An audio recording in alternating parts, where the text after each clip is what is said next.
hardly regret, and have witnessed positive transformations and accelerated economic growth leading to a very broad and large middle class while reducing youth employment.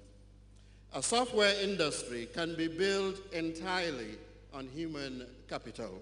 It requires limited infrastructure and upfront investments, has good cash flows, and is highly profitable. Investments in mathematics, sciences, engineering, and quality industry IT training and privatization or liberalization policies in higher education ensure creation of large talent pool. India, China, United States, and Europe are few examples. Oil is good, without a doubt, but software is brilliant. Much more sustainable in the long run and is the fuel of the 21st century and beyond.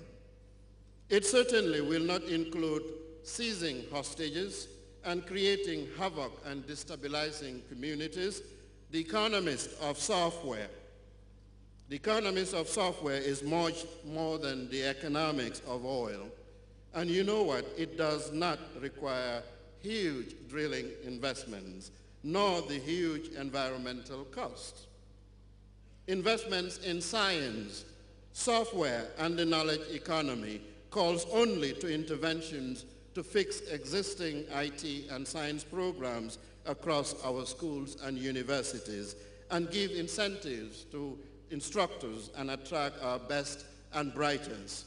Youth will have jobs and women will be more empowered. We will be amazed with the outcomes. So it is not by accident that His Excellency, from a very far before the project of the University Village was conceived, decided that these buildings behind us will be the hub of exactly what I'm talking about there. It doesn't mean that we will not drill oil, but we will also ensure that our best and brightest will be at the cost of knowledge to create software that will solve the big problems of humanity, whether it is debilitating diseases or new innovations to drill oil without the environmental cost. And we expect you to come back to alma mater and do the thinking, to push the envelope. As I told the freshman class, that we are not only interested in you to be knowledgeable, to acquire knowledge, or just to have certificates. We expect you to push the envelope of knowledge to imagination. Knowledge without imagination is futile.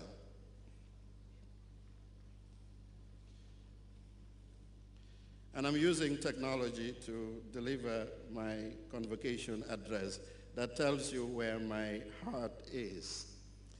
Esteemed guests, enrollments and strengthening of programs and curricula. Now I get to the convocation statement. Demand for a University of the Gambia education is stronger due to improved student pride and attitude towards learning, improved staff and faculty morale, and an overall improvement in the image of the university and client goodwill.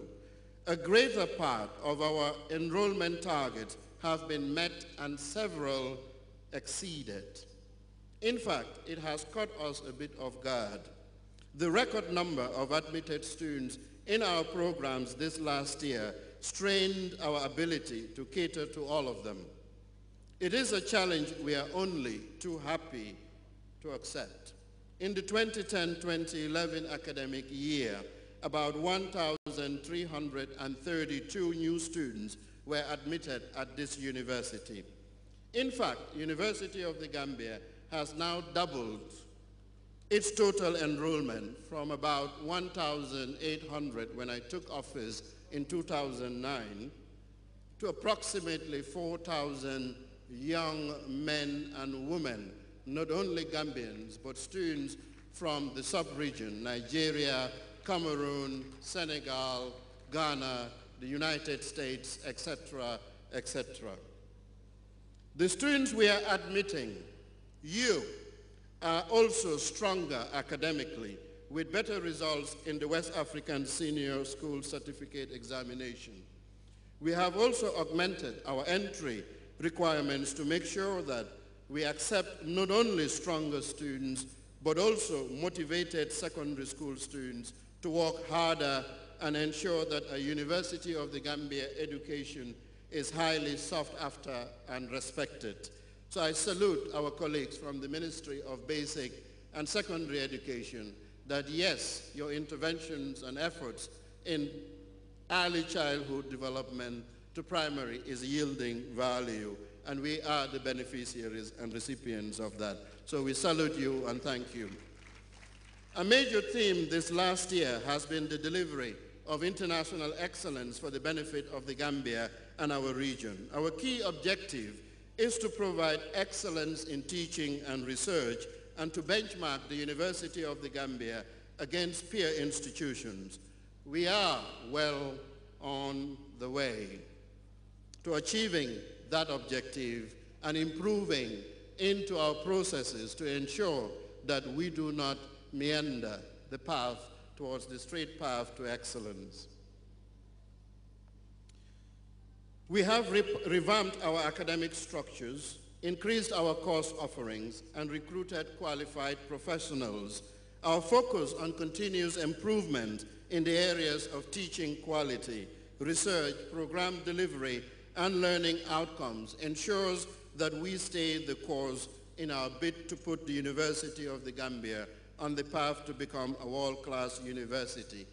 The University of the Gambia has also launched new programs of studies with a bachelor's in tourism in collaboration with Teesside University in the United Kingdom and a master's in responsible tourism with Leeds Metropolitan University. We've also started a bachelor's of arts in Christian studies. You've heard my dear Vice Chancellor from the University of Gaston Berger. We've been working for the past few months to put together a very innovative and creative Masters in Mathematical Modeling that the first class will start right here behind these walls. And these students will have access to the best innovations and the best professors in mathematics that will come from our partner institutions, like the colleagues who are sitting behind the audience, who are mathematicians. My dear Vice Chancellor himself is a mathematician and numerical analyst who is a world-renowned numerical analyst, and an African for that matter. Though the University of the Gambia strategy is to focus and strengthen our undergraduate teaching, the School of Graduate Studies and Research at the University of the Gambia admitted its first batch of graduate students in 2009. Since then, it has admitted a total of 84 students, of which 23 have already graduated with master's degrees. We have an additional 14 joining our graduate students alumni this afternoon. They are sitting right in front of us here today. Now, this University of the Gambia offers a Master's of Arts in African History, a Master's of Arts in French in collaboration with University of Limoges in France, a Master's of Science in Nursing, and a Master's of Arts in Responsible Tourism in collaboration with Leeds Metropolitan University in the United Kingdom, and the new addition will be the Masters of Science in Mathematical Modeling or Applied Mathematics. We have also have a digital campus program with UNESCO Pôle de Dakar, which currently we are offering a Master's in Sectoral Analysis and Management of the Education System. Almost every ministry have at least one or two of their mid-career people who shuttle from time to come to our campus in Birkama to pursue the rigorous program of Masters in Sectoral Analysis. The next cohort will happen very soon, and we will urge our colleague ministers to send more of their staff to come and benefit from this great and wonderful program. We are the first Anglo-speaking African country that have adopted this program at the University of the Gambia, and others are following suit to innovate with us. We also have an MBA program in international business with our colleagues in